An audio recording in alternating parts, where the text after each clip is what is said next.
스루풋 콘스트레인 타임즈 2024년 6월 5일자를 시작하도록 하겠습니다. 배경은 에, 서울 시내 그 미세먼지로 가득한 그 하늘을 배경으로 한번 삼아 봤습니다. 의견: 중국은 미국으로부터 세계 초강대국의 멘트를 빼앗을 것. 그 조건은 만약 러시아가 우크라이나에 승리한다면이라는 그런 전제 조건을 단 의견의 제목입니다. 매튜 핸더슨이라고 텔레그라피가 영국 언론 매체로 되어 있습니다. 뭐 이 세 사람의 얼굴을 그렇게 비교를 해 놨네요. 푸틴이 6일차에 이기면 어떻게 될까? 이게 무슨 제목인가 했더니 7일간 텔레그래프가 러시아가 전쟁에 성공할 경우 어떤 결과가 초래될지 상상하는 국제 논평가들의 특별 에세이를 지금 연재하는데 뭐 이 사람이 그 중에 한 사람인 모양입니다. 중국과 서방의 다른 반대자들의 동맹은 제2차 세계대전 이후 세계 평화와 번영에 대한 가장 심각한 도전이다. 현재의 자유주의적 질서와 권위주의적 질서, 이 공산진영을 이제는 권위주의적 질서라고 얘기를 하네요. 뭐 중국도 이 경제적인 측면에서는 무역을 개방을 했으니까 러시아도 그 소련 해체된 이후로 러시아도 형식적으로는 뭐 선거에 의해서 그 대통령을 뽑으니까 이제 권위주의적이라는 표현들을 하고 있네요. 그 질서 사이의 세계적 갈등이 우크라이나에서 후자의 승리에 이어 어떻게 전개될지 예측하기 어렵다.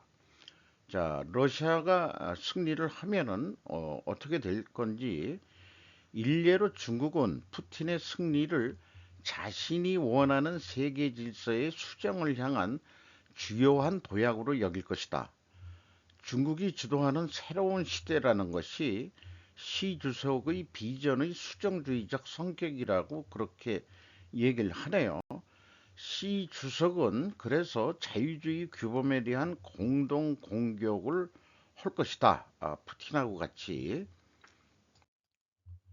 유엔이 또 약화된 게 문제고 러시아와 중국의 거부권으로 인해 모스크바는 꽤 말 그대로 살인을 저질렀음에도 도망칠 수 있는 백지 수표를 효과적으로 획득한 거나 마찬가지다. 중국 공산당은 러시아의 주요 에너지 시장으로서의 성장이 되살아나기를 희망하면서도 상호 의존에서 벗어나기 위해서 최선을 지금 다하고 있다. 푸틴 대통령은 이미 몽골을 경유해 중국으로 가는 가스관인 시베리아의 힘2에 대한 시 주석의 오랜 합의가 필요한데 이게 이번에 계약이 성사가 안 됐다고 그러죠. 요게 자꾸 그 중국이 질질 끄는 이유는 궁극적으로 중국은 동시베리아에 있는 만주 제국의 옛 영토에 대한 직접적인 전략적 통제를 추구하며 잠재적으로 수십 년 동안 중국의 전체 에너지 수요를 충족시키고 서태평양 지역의 세력 균형을 중국에 유리하게 극적으로 전환할 수 있다고 그렇게 얘기를 하고 있습니다. 한마디로 연해주 내놓으라 이런 얘기예요.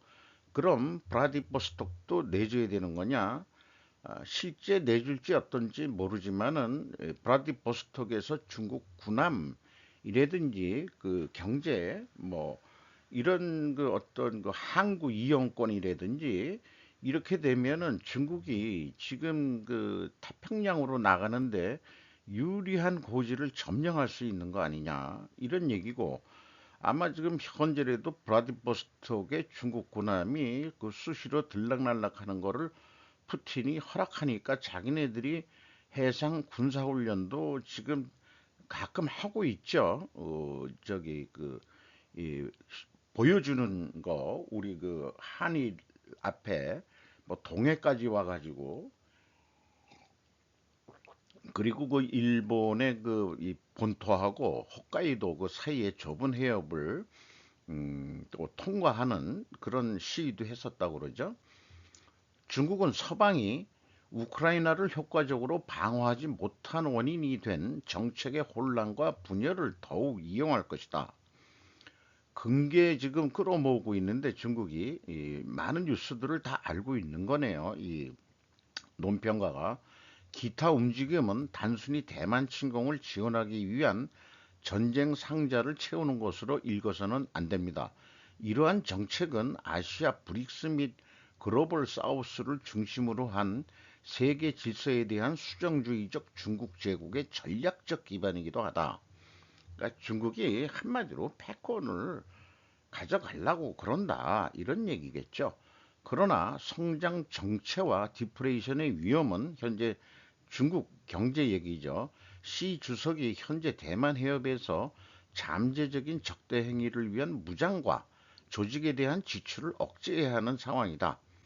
외부의 반대와 국내의 정권을 위협하는 경제적 불안정에 직면한 무자비한 권위자들은 어쩌면 모험을 하려고 그러고 또 민족주의적 정서를 내세우고 결집시키고 싶은 유혹 이런 것들이 이제 대만은 원래 중국 땅이다.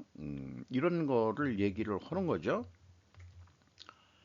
자, 이런 논리적인 표현을 제가 그 자주 이용하는 그 요런 데다가 한번 논리적으로 지금 이 사람이 전개하게 맞는 거냐?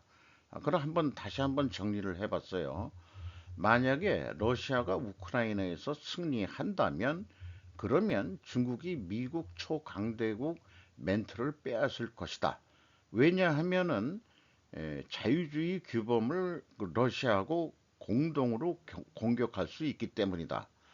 이것이 자유주의 규범, 자유주의 국가들을 계속 그 규범을 공격을 한다면은 필연적으로 존재할 다른 결과는 뭐냐 이거예요. 그러면은 그 결국은 수정주의적 중국 제국의 추진이다. 지금까지 그 논평가가 진술한 내용을 해서 해보면은 그러면은 우리가 이런 결과까지를 그냥 내둬야 되는 거냐? 그런 건 아닐 것 같고요. 미리 제가 소제목을 위에다 써놨는데 신냉전의 결과는 그 끝맺음은 중국 해체로 끝나야만 한다. 이렇게 돼야만이 한국의 미래가 보장될 수 있다고 저는 믿습니다. 최소한 우리는 대만뿐만 아니라 태평양에서 치명적인 계산착오의 위험이 증가하는 다른 세계 공간에서 강압적인 압력, 군사적 자세 및 민족주의적 수사가 증가할 것으로 예상할 수 있다.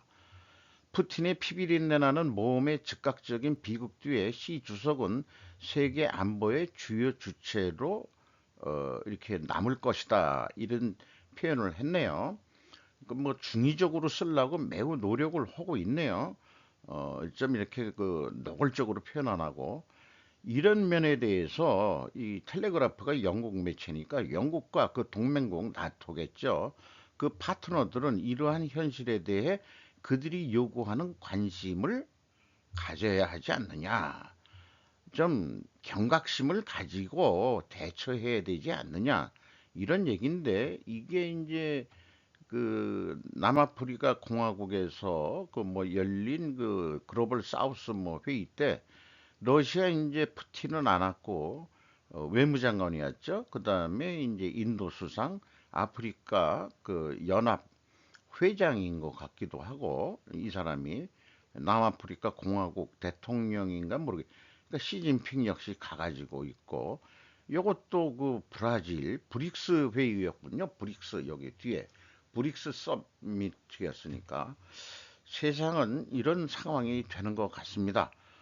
그래서 더더욱 경각심을 가지고 중국 해체로 가야 되는데 미국이 자기네들 패권을 잃지 않으려고 뭔가 더 수를 써야 될 것 같아요. 어, 미국 중국과 디커플링 추진하자 중국은 딜리트 A로 맞서. 그러면은 이 A가 아메리카겠죠? 요걸 제가 영어로 다시 한번 정리해 봤어요. DC 대 DA. 디커플링 차이나 대 딜리트 아메리카. 자, 중국이 이런 식의 표현을 했는데 박형기 기자 뉴스 1에서 보도했습니다. 미국 대중 반도체 수출 통제에 잠자는 사자 깨웠다. 중국이 잠자는 사자라고 웃기고 있는 얘기 같네요. 미중 반도체 전쟁이 고조되자 중국이 딜리트 A에 나서면서 반도체 독립을 향해 가고 있다고 미국 월스트리트 저널이 3일 보도했다.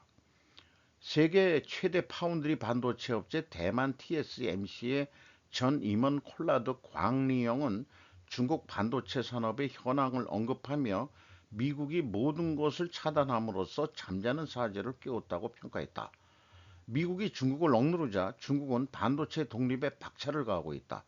반도체 산업협회 SEME 에 따르면 중국은 전 세계적인 반도체 장비 구매 감소에도 불구하고 2023년 지출을 늘리면서 전 세계 반도체 장비 매출의 3분의 1을 차지했다.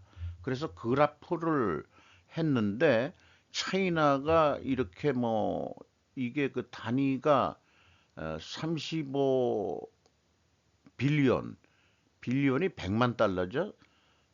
350 이게 100만, 1000만, 3,500만 달러를 그 구매했다는 얘기 같고 한국이 좀 2위고 타이완하고 거의 비슷하고 미국이 좀 샀고 재팬이 샀고 유럽이 샀고 나머지 국가들이 그렇게 샀다 그러는데 그래도 한국이 2위를 하고 있네요. 반도체 장비 사는 거. 그 선봉에 선 업체가 중국 최대 반도체 업체인 SMIC다. SMIC는 이미 대만의 TSMC, 한국의 삼성전자에 이어 세계 3위의 파운드리 업체다. 이거는 그 SMIC 공장 사진을 월스트리트 저널의 사진을 그 기자가 가져온 것 같습니다. 드론 전력화 나서는 군 관심받는 한 스타트업 박진우 기자가 조선 비지에서 보도했는데요.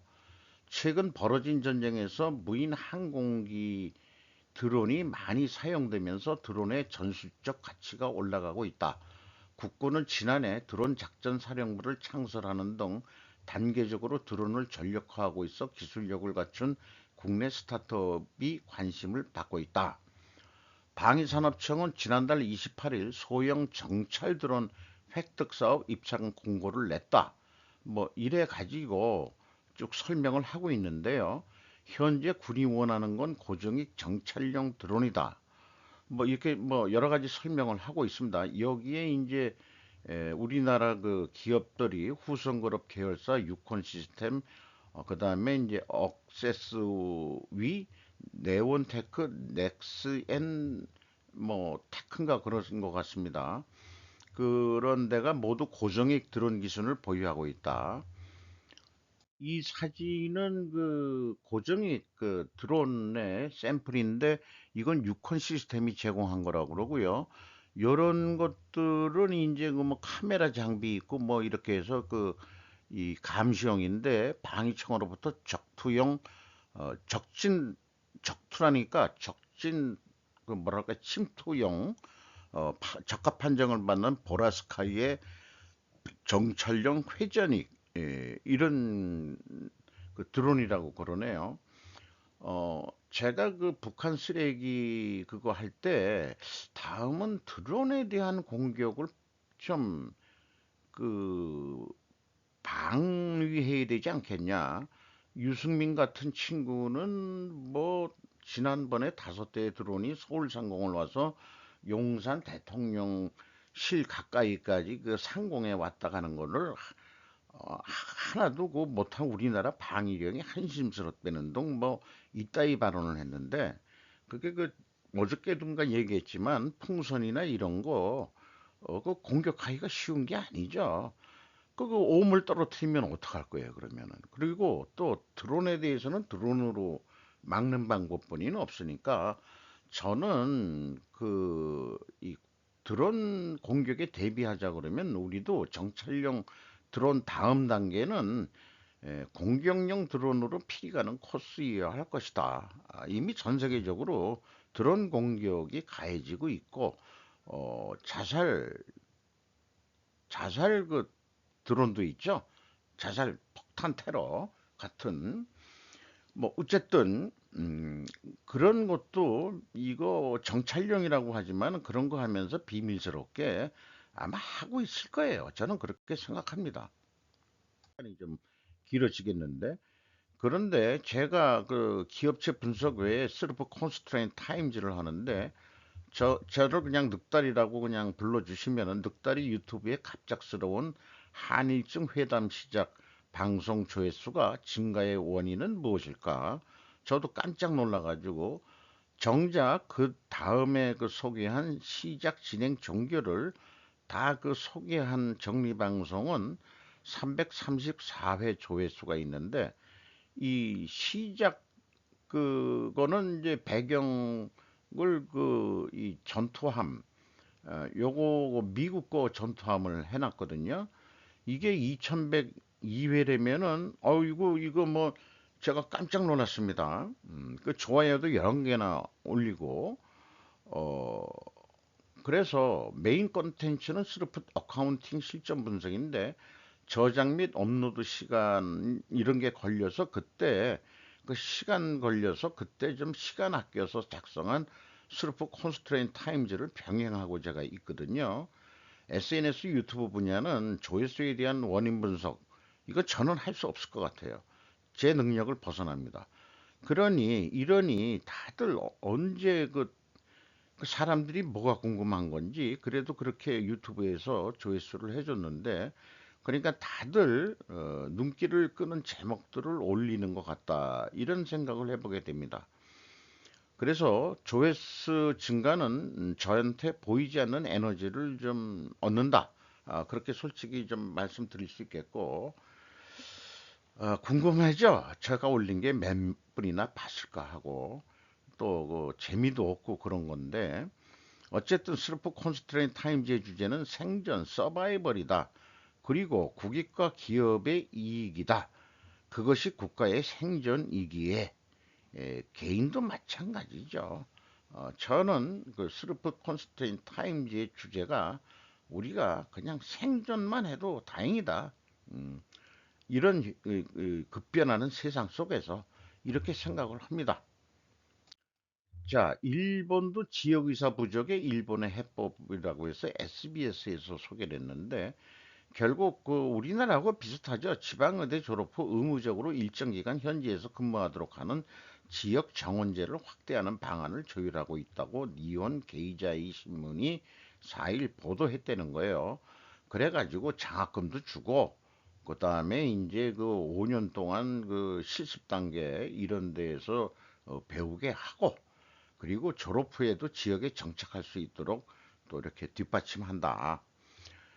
후생 노동성에 따르면은 현재 일본 의사 수가 34만 명인데 20년간 30%가량 늘었다. 많이 늘지도 않았네요. 그런데도 그 지방의 의사 부족 문제는 도쿄 등 대도시, 그러니까 우리나라하고 거의 비슷한 겁니다.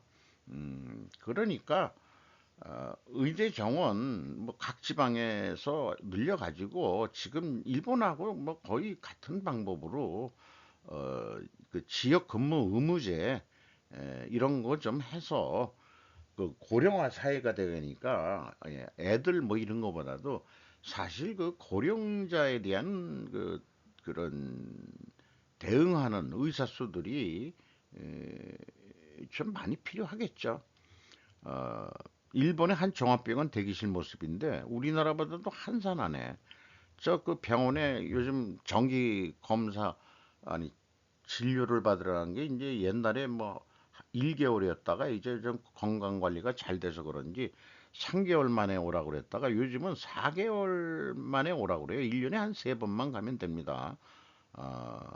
그렇게 하는데 가면은 제가 가는 종합병원은 아유, 그냥 뭐 지방에서 오신 노인네들도 많고, 그 지방 저기 병원이 있어도 그런데 안 가요. 서울로 와요. 노인들 그 수요자 환자들 자체가 서울로 올라오는데 왜냐? 우리나라가 그렇게 교통이 잘 돼 있다 이거예요. 그러니까 그 지방 뭐 균형 발전 아이고 좋아하지 마세요. 반나절 뭐 몇 시간이면은 그냥 올라오는데 그 아침 일찍 그 진료 그 계약 예약해도 새벽에 출발하면은 그냥 금방 올라와요.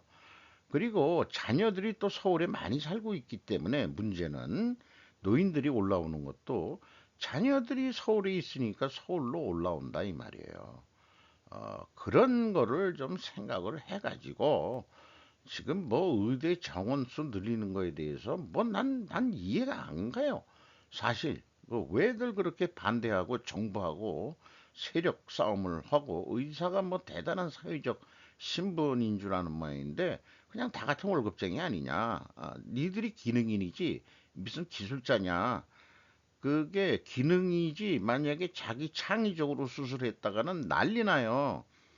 의사도 기능인에 불과한 겁니다. 그러니까 기술, 의학 기술을 발전하는 거는 별도 그걸 뭐라 그러잖아요. 의사라고 안 하고 그걸 하는 거를 그 정도로 생각해야지. 내 조카 놈도 그 뭐 돈 되는 데가 뭐라고 해가지고 뭐 피부과나 하려고 그러고 그러고 있어요. 자관 그렇습니다.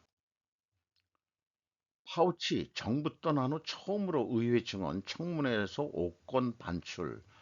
딜런 스테이블 포드라는 원로 작가가 야후뉴스에서 보도를 했는데 공화당이 이 파우치를 매우 지금 공격을 하는 것 같습니다.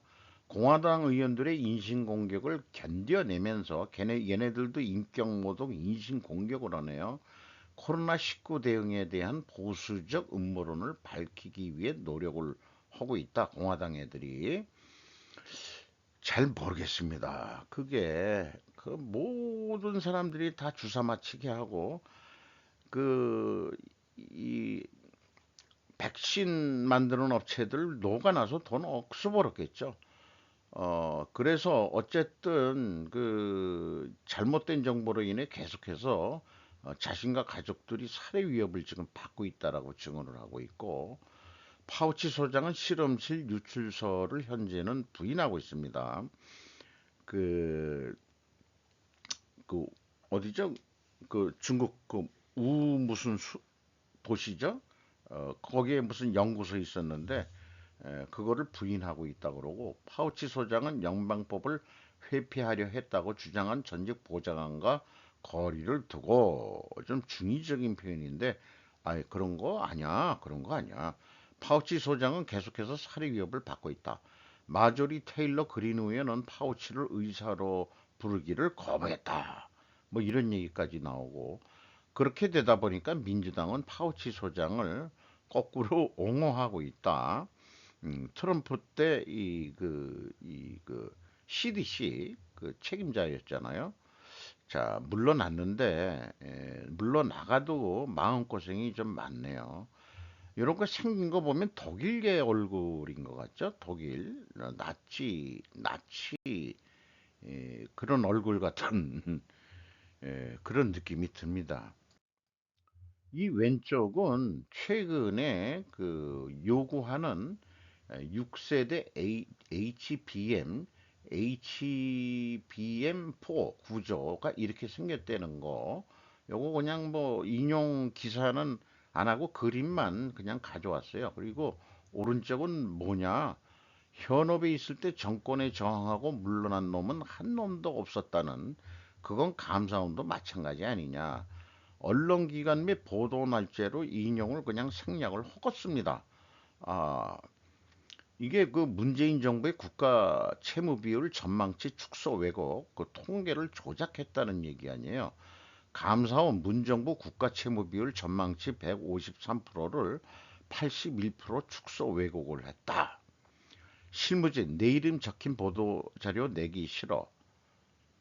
그러면 정당하게 좀 기재부 2014년부터 2022년까지 각 부처로부터 예비 타당성 조사 면제 요청을 받은 60사건 중 63건을 수용하는 등 면제 조치를 남발한 사실도 드러냈다. 예타 면제 금액을 2016년 2조 7천억 원에서 2017년 17조 6천억 원으로 대폭 늘어났다고 감사원은 지적했다. 모기포도청이라고 해도 결국 몇 년 안 되면은 잘릴 운명이었던 고위 공무원들 아니냐. 그럴 바에 그때 그냥 아니 그렇게 얘기하면 안 되죠. 우리 그 통계 뭐 이런 거 저거 해서 전망치가 153%될 겁니다. 뭐 근데 이건 너무 차이가 나잖아요. 한 70 몇 프로나 축소 조정했다 그러면은 문만 나쁜 놈이 되는 거지. 문이 나쁜 사람 안 되게 하려면은 그 밑에 애들 여기 뭐 기재부 애들도 있지만은 어디서 언뜻 들은 얘기인데 요즘 그 재무 그 출신 애들이 좀 목소리를 좀 크게 내고 있다. 이게 왜냐? 지금 옛날에 뭐 어떤 사람이 평가를 그렇게 하는 모양이에요. 옛날 우리나라가 그 워카 군대 애들이 정권을 잡아가지고 했었고 그 최근에는 검찰 애들이 각 금융위원장 금감원장인가 그 여기 그 누구 이복현인가 그 사람도 그 검사 출신이죠. 회계사 자격이 있는 그 앨런 사태인가 그 외환은행 그때 그 해가지고 많이 그 금융계통에 많이 하는 금융통인 모양이에요 그 사람도. 그러니까 이 검찰 국가다 뭐 그렇게 얘기하든 말든 좋다 이게요. 그러면은 막 각처에 검찰 출신들이 다 정권을 잡고 그러는 거 그거 공격을 아까 뭐 그 지들 정권 잡았을 때 한번 해먹죠. 언제 한번 해먹겠어요. 그러니까 기재부나 이런 재무통 그 엘리트 집단들이 야 우리가 이거 뭐 맨날 저 새끼들 따까리나 하고 사냐. 저 새끼들 학교 다닐 때 공부도 못한 새끼들인데 우리가 공부 잘한 놈들인데 우리는 왜 정권 못 잡냐? 이 기재부 출신들이 지금 뭔가 움직인다는 설이 그거 확인되지 않은 정보입니다만은 그런 얘기를 또 어떻게 또 이렇게 술 한잔 하다 보면 그런 의견을 얘기하는 사람이 있어요. 그런 뉴스도 한번 찾아보긴 봐야 되겠네. 한 아프리카 정상회의 공동언론 발표 핵심 광물 대화 출범 공급망 안정 요거 뭐 그냥 그 정리를 제가 좀 해본 거고 이렇게 생각합니다. 엑스 아프리카라고 했는데 이것이 이제 뉴스에 보기 시작한 게 중국부터 먼저 했고 미국 했고 일본 했고 또 이 유럽 뭐 몇 국가도 그거를 뭐 그렇게 했다는 게 있는데 아프리카가 각자 할래니까 너무 힘이 약하니까 아프리카도 동맹이 아니고 연합을 만들어 가지고 이제 그 대항하는 것 같아요. 그러니까 한국하고도 하고 한국이 그러면은 우리가 네 번째는 아닐 겁니다. 다른 그 서구에서도 한 나라가 있다고 그렇게 얘기를 했는데 어쨌든 자관 아프리카가 미래의 그 주요한 자원 보고다. 이런 의미에서는 하여튼 어느 나라나 다 이 아프리카하고는 잘 해야 되는 거죠.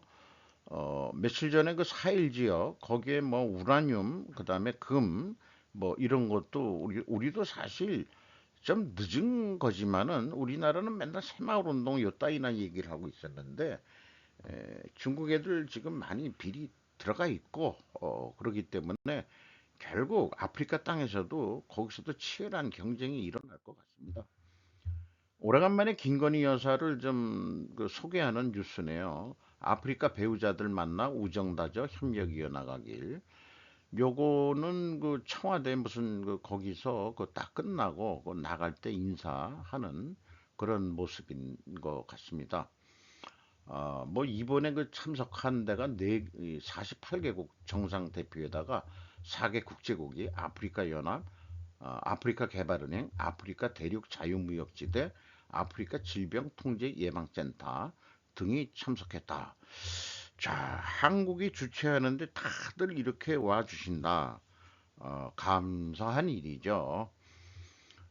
여기 또 뭐 마지막에 시에라이온이라는 나라가 있는데 그 나라의 그 여성 성폭력 및 좋은 문제 인신매매 등 심각성이 있어가지고 요거 좀 뭐 그 저기 좀 지원할 수 있으면은 검토해가지고 이 건의를 하겠다. 또 요런 뉴스도 있네요. 622조 반도체 클러스터 전기업소 못 돌린다. 이제 이런 뉴스 유사하게 나왔어요. 이거는 SK 하이닉스 용인시 원산면의 주징인 반도체 클러스터 조간도라고 해서 이렇게 돼 있는데 2038년이면은 수도권에 있는 반도체와 데이터 센터의 전력 수요만 신형원전 15기에 이를 것이란 전망인데 송배전망이 지금 문제다 이런 얘기예요. 반도체 전력 지금 수요의 3배 이상으로 늘어서 현재 4.1기가와트인데 수준인데 11차 전력 수급 계획상으로는 15.4기가와트가 필요하다. 데이터 센터도 많이 만들어지고 전기차 등도 부담을 키우고 있다. AI 하려고 그러면은 데이터 센터 뭐 이런 거 엄청 그 전기를 많이 먹는데 또 나온 게 그 데이터 센터에 그 컴퓨터 돌아가는데 그 칩에만 전기가 그렇게 소요가 되는 게 아니고 냉각 시설에도 그렇게 이 전기가 많이 소요된다는 거 아니에요. 전문가들 과거처럼 해서는 위기다 임모하고 있다. 이전 정부는 송배전 고민 없이 무조건 전라도에다가 태양광 만들어 가지고 그것도 지금 안 돌리는 게 많고 뭐 이렇다 하는 얘기. 그러니까 은근히 이제 문정부를 좀 까고 있네요. 송배전망이 확충되는 속도는 이를 따라가지 못하고 있다 이런 얘기예요. 태양광 설비만 하면 재생에너지고 친환경 어쩌고 저쩌고 해가지고 중국산 그 태양광 패널을 사가지고 그 돈들을 얼마나 많이 해먹었을 것 같아 내 생각에는. 조성봉 숭실대 경제학과 교수는 비교적 전력망 운영에 유리한 수력 양수 발전을 확대하거나 송배정만 확충 사업에서 민간 참여를 독려하는 근본적인 방안, 그 한전 빚을 갖고 뭐 그다음에 뭐 도시가스 한국가스공사도 그렇고 그 많은 부채들 그 갚는데 자본 확충을 해서 전기료 올라가지고 그거를 그 언제 돈을 벌어서 그렇게 빚을 갚냐? 니들이 잘못해서 그동안에 뭐 자원 개발한다고 다들 돈들 빼먹고 그때 MB 때부터 그랬다며요. 그러니까 자본 확충을 하려면 민간 자본 들어와야 되는 거 아니냐. 그게 객관적인 사실인 것 같아요. 근데 용인 쪽에 그 크러스트 만든다고 자꾸 그래가지고 이미 있는데 전력 소요가 한쪽으로만 몰고 그러면은 인구가 또 그쪽으로 몰리는 거예요. 굴뚝 공장이 아니고 그런 데는 또 그 젊은 애들이 또 들어가기 쉽기도 하고 고임금을 주는 그런 업종 아니에요. 그러니까 뭐 출생률이 안 하고 뭐 서울에만 몰리고 지방이 소멸된다 이렇게 하는데 아니 그런 얘기하면서 정작 그 반도체 클러스터는 용인 지방에다 한 게 되는 게 나는 이해가 안 돼요. 그래서 그때부터라도 아니 그 호남 지역에 만들면은 그 저기 그 인심도 없고 어 그러면은 야 거기다 하면은 그 교통 아니 그러니까 인프라 투자하고 호남 고속도로도 경부 고속도로만큼 그냥 뻥뻥 뚫리게 더 좀 물론 서해안 고속도로도 있습니다만은 더 필요하면은 그런 그 기간 인프라 시설도 해놓고 우리나라 그 저기 그 이 해남 쪽에 그 저기 그 이 뭡니까 그 인공위성 쌓올리는 그런 것도 있고 광양 뭐 이런 데도 있고 그러니까 거기도 그 호남 지방에 그걸 좀 만들어 주면은 그 호남 사람들이 얼마나 좋아하겠어. 지들이 먹고 살 길이 없어서 영등포에 와서 그냥 빠찡거나 하고 술집이나 하고 해서 그래서 전라도가 다 그냥 할 일이 없어서 조폭이 됐는데 전라도 출신이 그런 얘기를 저한테 해요. 그 먹고 살 길은 없고 올라왔는데 그럼 뭐 먹고 사냐? 다들 그 경상도 애새끼들이 다 해먹는데 그럼 우리는 술집이나 하고 빠찡코 하고 그렇게 살아야지 뭐 별 수 있냐? 그러니까 조폭이 된다. 이런 얘기예요. 좀 머리가 안 돌아가는 것 같아. 반도체 클러스터 이거. 한국은행 3분기 금리 인하 어려워 전망 늦추는 투자은행들 SBS에서 보도했어요. 대충 4분기에 지금 우리 3.5%인데 노무라 모건 스탠리 JP 모건은 연말 금리 수준을 3.25%로 전망했는데 이것도 미국 금리 안 내리면은 이거 허당이에요. 우리만 내릴 순 없어요. 그 또 뭐 금리 차이가 그리고 일본은 또 엔화가 그냥 그 금리 차이 때문에 뭐 더 그게 근본 원인이라고 그러는데 잠깐 한국은행도 재무통이라고 그러면은 이 한국은행도 이제 목소리가 좀 크게 내고 있는 것 같습니다. 이런 그 재무 출신들이 정치권에 좀 들어가서 그 수준 낮은 그 아새끼들 그 다 그냥 밀어내고 무슨 사회 활동하고 뭐 이런 출신 애들이 무슨 들어가고 그러는데 좋다 이게요. 재무 출신들도 한번 그 권력을 그래 잡아봐라 니들이 그런 생각도 하게 됩니다. 제 뭐 아는 동창 중에도 한 놈이 그 기획예산처에도 있었고 높은데 해가지고 나와가지고 또 뭐 기획 애들이 그 무슨 만든 재단 같은 것도 있고 뭐 이런 것도 있다고 그래요. 어쨌든 그렇습니다. 이상 오늘 약간 길었습니다. 마치도록 하겠습니다.